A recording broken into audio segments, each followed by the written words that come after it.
Greetings YouTube, Incarnate bringing you all the latest indie gaming goodness. Welcome back as we look at another early access game. This time we're looking at Solastra Crown of the Magister by Tactical Adventures. Now for those of you who don't know, Solasta is a new RPG that takes homage from the great games of Wizards of the Coast. The Wizards made fantastic titles like the Baldurs Gate series, Icewind, Neverwinter Nights and Planescape Torment. These games are what I consider to be the gold standard of RPGs, but unfortunately they have aged over the years. Solasta seeks to add a new coat of paint, taking the classic D&D rules and adding some of the modern touches we all have come to take for granted.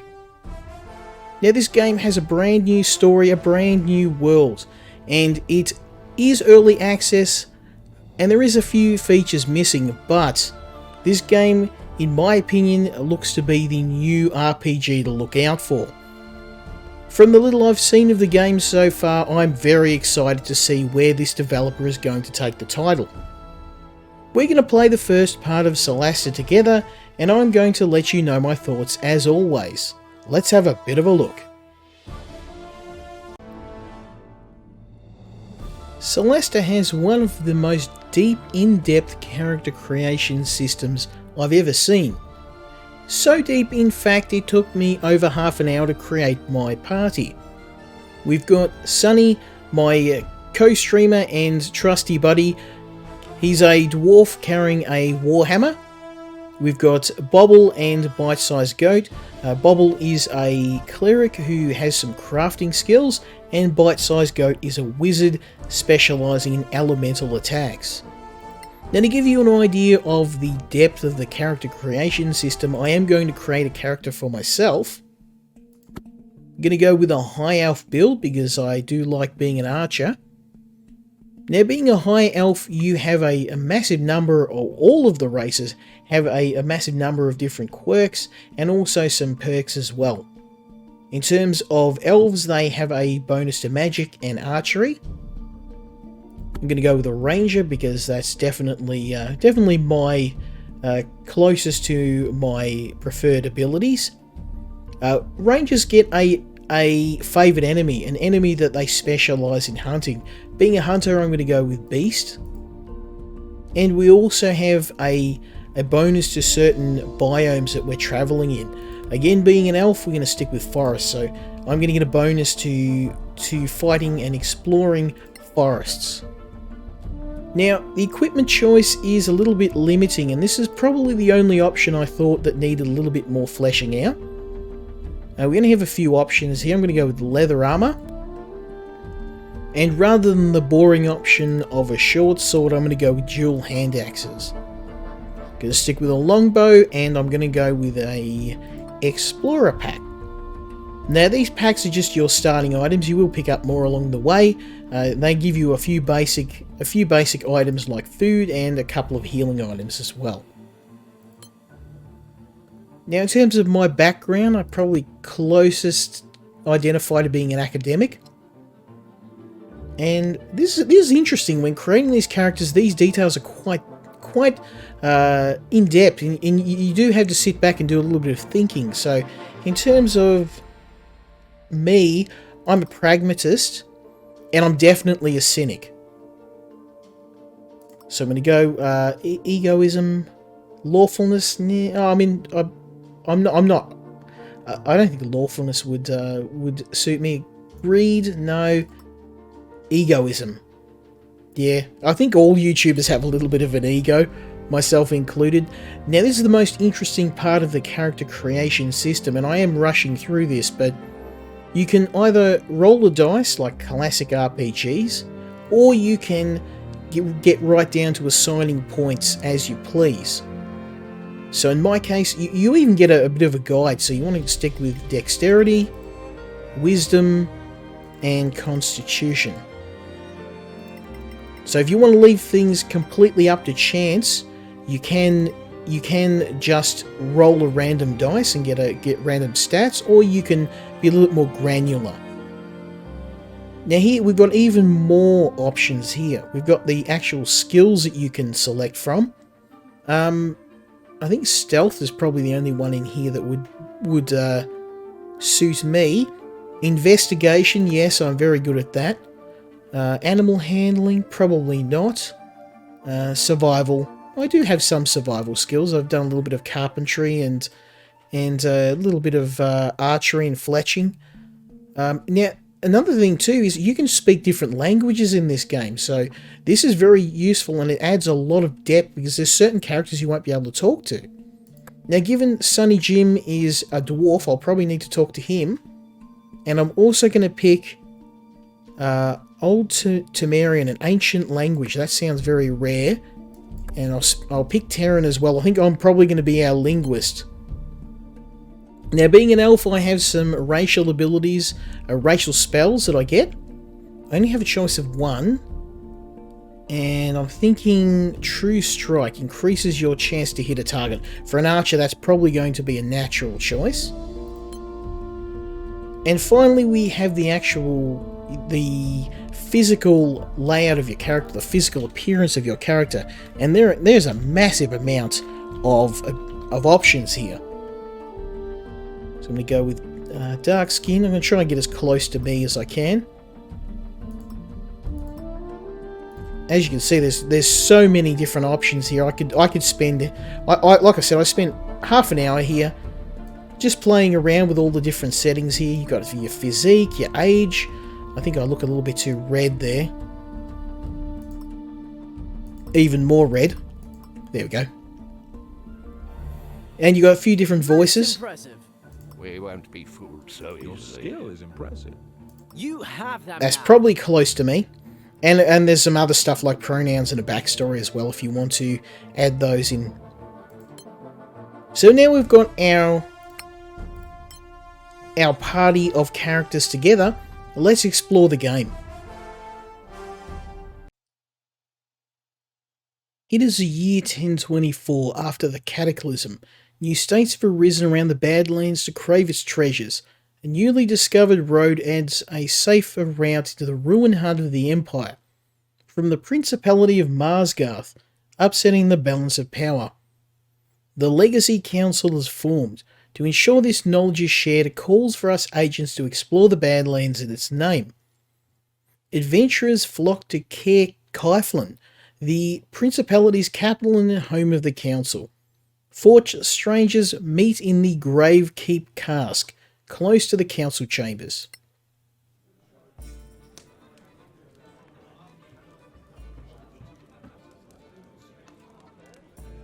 This beer tastes like donkey piss. Not that I'm complaining.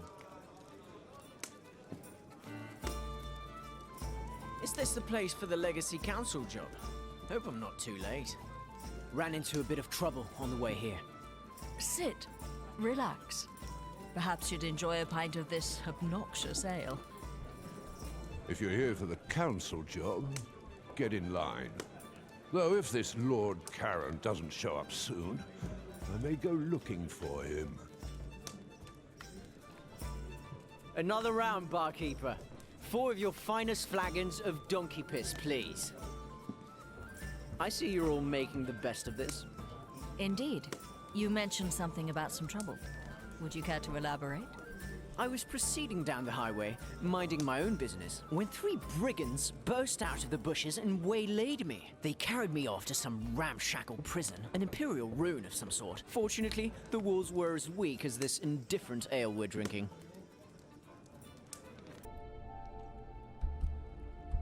Now this game has a really good way of introducing your party members, giving each of them a story to tell around the campfire, so to speak.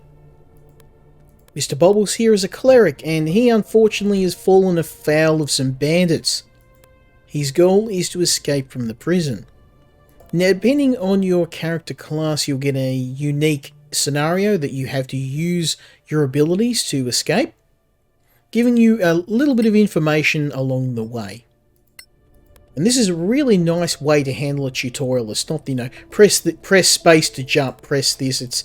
It's a little bit different, and at least it has a bit of interactivity. Now, one of the things I really like about this game is the environment. You can crawl through holes, you can climb up cliffs, there's a lot of verticality in the game, you can go up and down. You have to worry about, of course, falling to your death. The characters can fall off cliffs, they can be knocked to their doom, and of course you can exploit this yourself. So we're going to have a look around and get ourselves, here we go. Let there be light. It appears that Mr. Bobbles in this game is right-handed.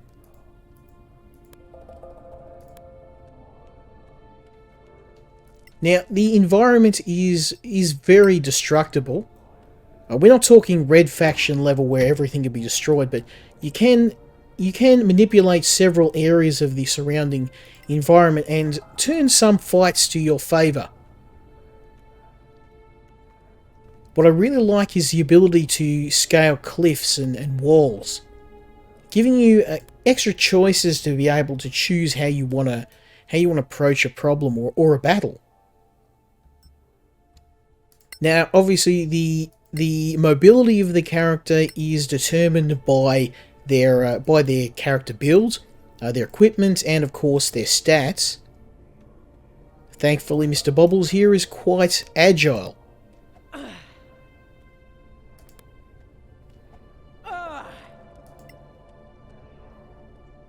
Get our hands on some loot.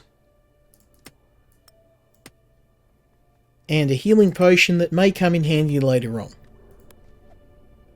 Now you can jump or move anywhere in the world, but you do need to keep an eye on your character's limitations. So certain characters won't be able to jump big gaps, which means you may need to use other solutions like this to create a bridge for the rest of your party to come across. One of the nice things you can also do is use the environment to kill your enemies.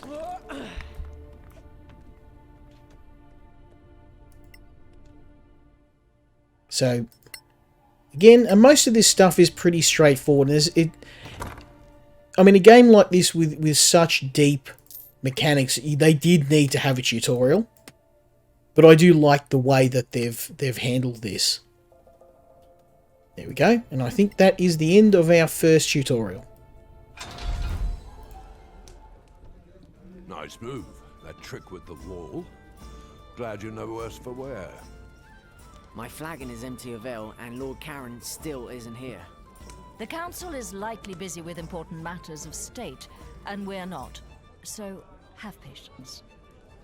Well, let me tell you my story then. I too was accosted on the way here, but I faced my foes head on. Proceed then. Everyone enjoys a tale well told.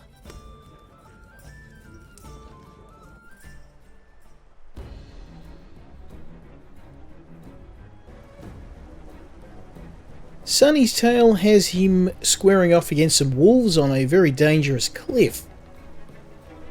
We're outnumbered here, so we're going to have to use the environment again to our advantage. Luckily, Sonny is pretty tough. He's heavily armoured and he has some very good stats, even for a level 1 character.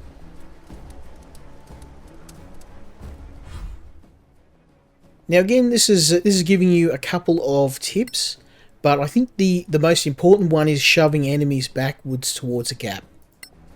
As you can see, we've got some wolves here and there. They're pretty close to the edge, so why don't we give them a little bit of help. We have two options when shoving. We can knock an enemy to the ground to give us some space, or also to make it a little bit easier to hit them, get through their armor. Or in this case, we can send the wolf on a swan dive to his death. So I'm going to move over to here, and we'll end our turn. So it's still 2 against 1. We have to make sure that they don't push me off the cliff. This is probably not a smart place to be, but in any case, this isn't a very difficult battle. Clicking dodge uses your main action and provides benefits till the start of your turn. All attackers that you see have a disadvantage on their roll. So basically, similar to XCOM, if we use the dodge ability, we will then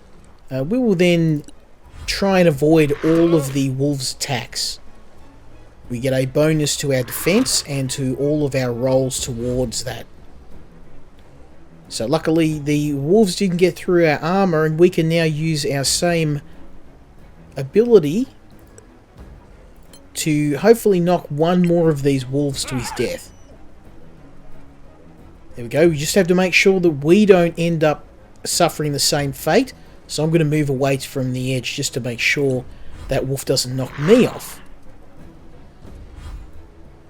And this guy we're going to have to take care of the old-fashioned way. Bend the knee or perish. Victory to Sonny. So now the battle is over, you can move in real time. We got one more wolf. Disengaging. So this is basically using a kind of like a flee command to reposition ourselves.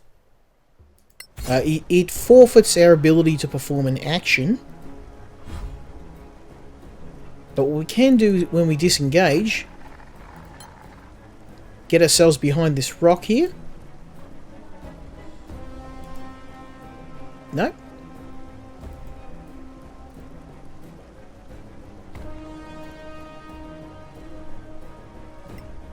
There we go. And send that wolf to his death. So it was a good way to explain the mechanics of dodging and using the environment. What a bunch of namby-pambies. You're lucky you weren't attacked by Sorax. I don't remember anyone asking your opinion. The Badlands are thick with them, shape-shifting bastards. Go easy on him. He's just a harmless old drunk. Probably saw lizard folk or dragonborn or something. You think I don't know the difference? All those spines on their backs, those jaws. You've never seen anything like it. Not lizard folk, not troglodyte, not dragonborn, I'm telling you. No one believes in Sorax anymore. Oh, except the Church of Einar, of course. There's a Sorak under every bed if you believe them. Easy now. Don't mock people for their faith. Read them books. Sorax are masters of deception, infiltration. Anyone here could be a Sorak. You'd never know. Oh, come on. You'll see. So anyway, Sorax might be legend, but orcs are quite real, and not just in the Badlands. I stumbled across a secret settlement right here in the Principality. What? I traveled here from the east and left the main highway, hoping to save time by traversing the hills. The views were magnificent, but I should have kept my eye on the path, because it gave way beneath my feet, plunging me into Stygian darkness.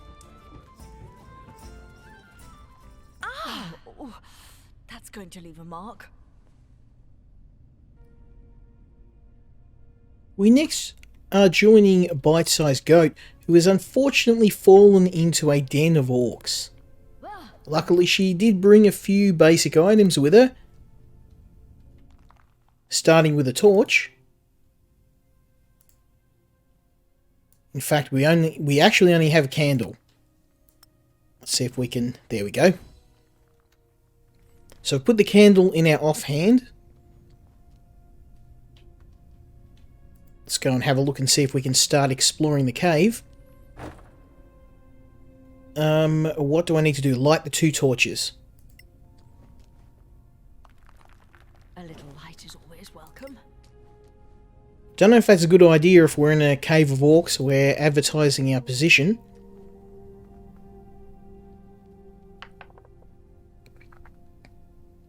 Upon my word, this is an orc hideout. The malodor is unmistakable. Ugh.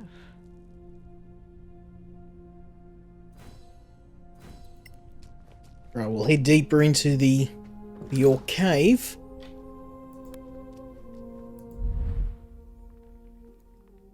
Here we go. So we need to find a potion, which will be over here.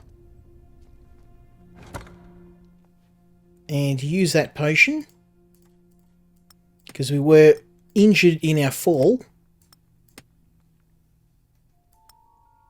Might be worth... There we go. And we can now consume this potion to heal ourselves.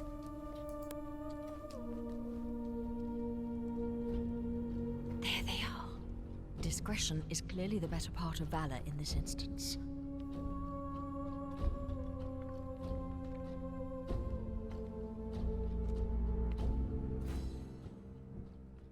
Activating cautious mode makes you slower, but it grants two benefits. Hidden objects and traps are easy to find, and you're harder for enemies to spot.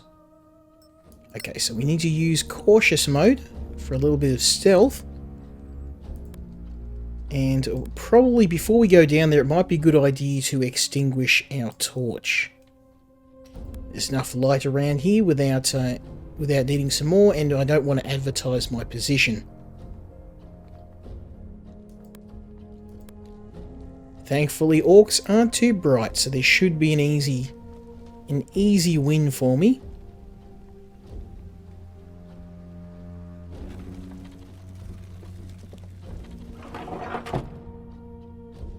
There we go. Being a squishy character without having support, the wizard's definitely not wanting to engage in combat, especially with that many orcs in one enclosed space. So I think it might be a good idea for us to get the hell out of here.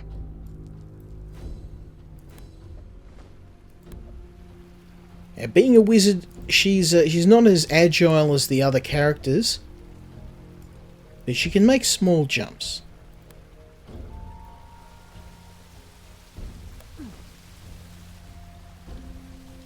Now you can rotate the character camera 360 degrees. You can lock on your character, zoom in, zoom out.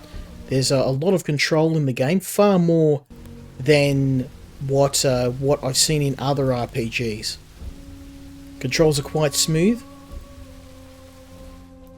Here we go, there's a campfire down here.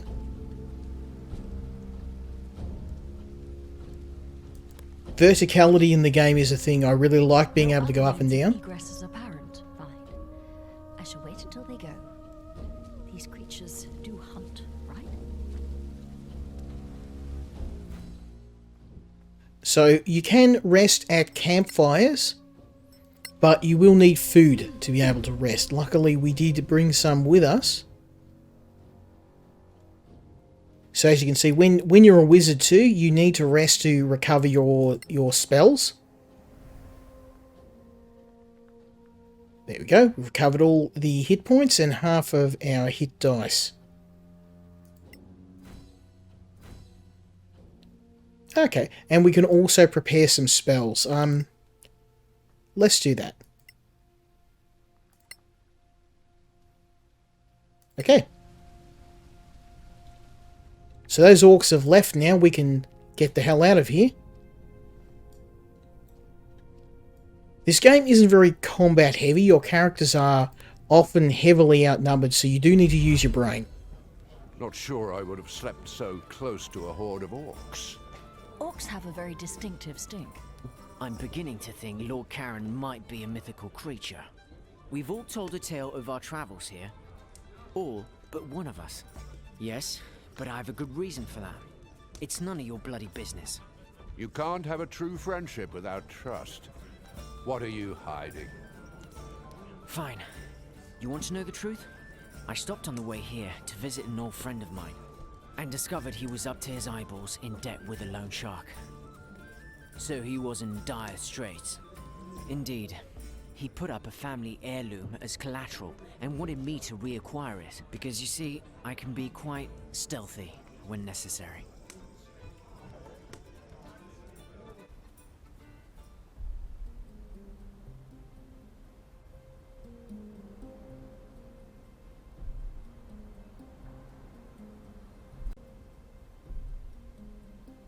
And the final member of the party is myself. We have to do a little bit of a robbery here. Sneaking into a loan shark's mansion to recover one of our friend's heirlooms.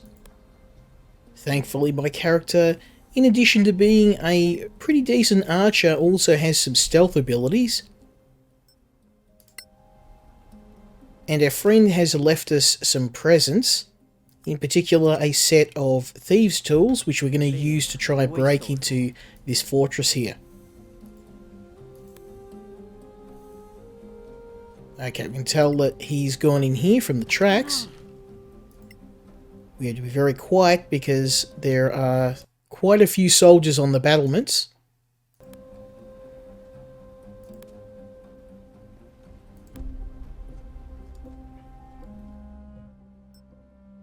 Okay, now we want to pick the lock, which I would have liked to see a lock picking minigame. Feels like a missed opportunity.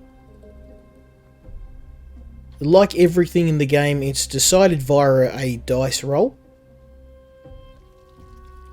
So we're going to have to very carefully sneak on by here.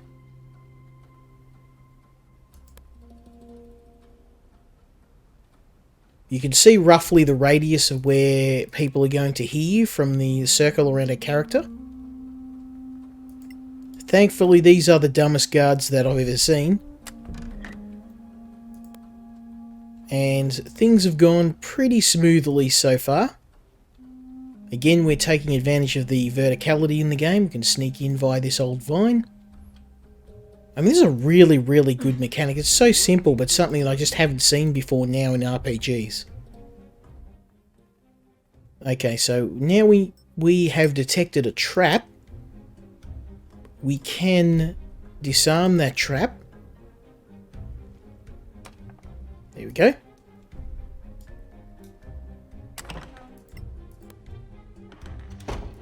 Whoops. I spotted a trap of sorts. Okay, there's another trap here on the chest. Oh, which unfortunately we didn't successfully disarm, and we've taken some poison damage. But getting into the chest, we've gotten our friend's heirloom back. It's now up to us to very carefully sneak out of the fortress. There you are, you filthy crook! You? What? You're drunk. Get out of here before I kill you. Think you scare me? Not anymore. A grave mistake. Liam, what are you doing here? I told you I'd take care of it. So it seems our friend has picked a fight that he's not going to win, so we might need to employ a little bit of judicious backstabbing. We can... I think moving through that red area means he is going to detect us, but it's the only way out of the building. But we should be able to get a backstab here. Let's try that again. Okay, I've done some heavy damage. If we can take the next hit, we should be able to win this battle.